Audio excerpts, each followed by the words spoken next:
let's look at branches in Java. So far, the code we've looked at has been sequential in execution. And while that's all well and good, it doesn't get very interesting until we actually can come up with different paths of code to execute. That's where branches come into play. Kind of like a tree branch, you're going to have different paths that the code can execute. So let's take a look at what I mean by this in our Dr. Java IDE. So I've created a class called branches, and in the main method, I'm calling a couple of functions, or methods, I should say. We'll talk about methods later on, so don't worry about this too much. I just want to exemplify how branches can be used, different branching constructs can be used to the same purpose.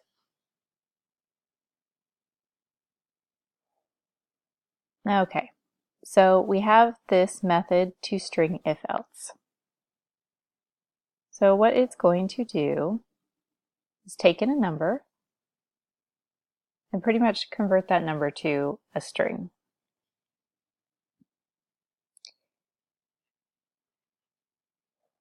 So if the inputted number is equal to 0, so that's what the 0 equals number means. So if num is also 0, that condition is true, and we will go ahead and execute the code that's in the brackets below it. And that is just going to take our local variable number string and set it equal to the string 0. Now if this condition isn't satisfied, if the number is not equal to 0, we'll go ahead and check the next condition, which number is equal to 1. If number is equal to 1, we'll go ahead and execute this code. Jumping over this code, we will not execute this.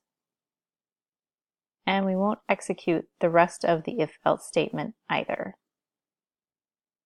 However, if number is not equal to 1, not equal to 0, we'll keep executing the conditions to see if the conditions are true.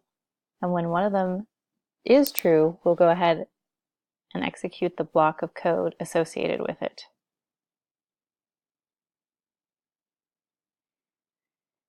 Now, the else clause is a little bit different. It's sort of our catch-all.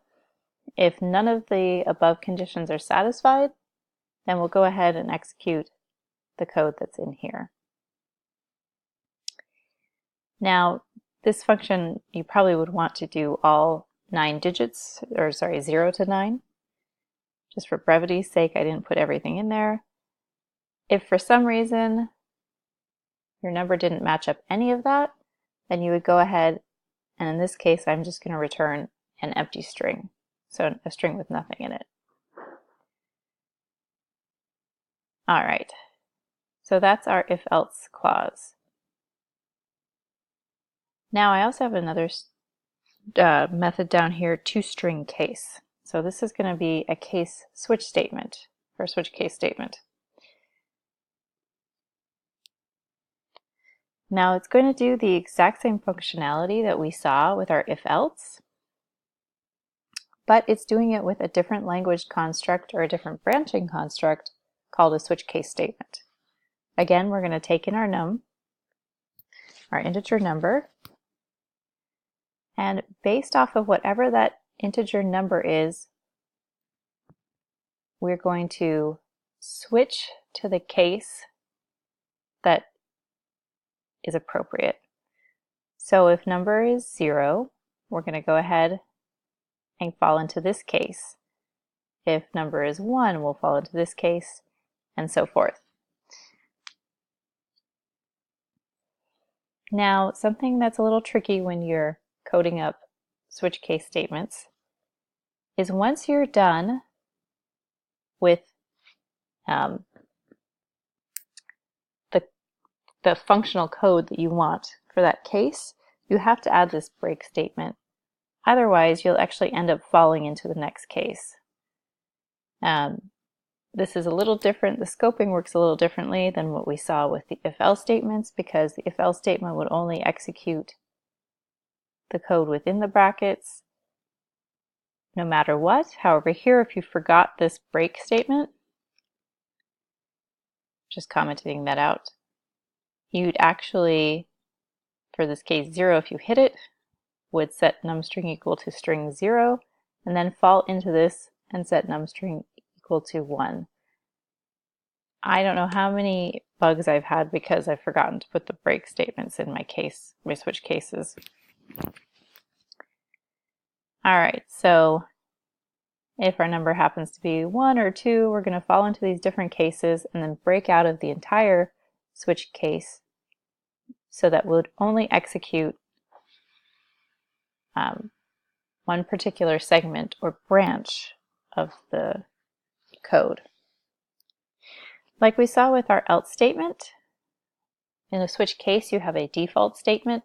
So if none of these other cases true, then we're going to go ahead and default to this one, default to this code. Now you noticed I don't have a break statement here, bad me. It's not completely necessary because there's no other cases to fall into, but it's always good practice to add it. Now if we go ahead and execute our main function, what are we doing here? So we have this integer that we're going to make to a string, and I've set it equal to 2.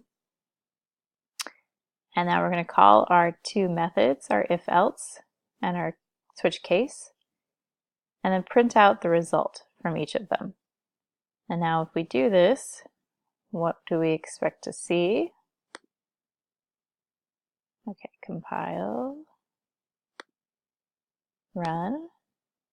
We see 2 printed out twice after we run our branches. And that's exactly what we expect to see because both functions are doing the same functionality but using different branching constructs. Well, I hope you enjoyed our quick intro into branches, and good luck with the rest of the learning module.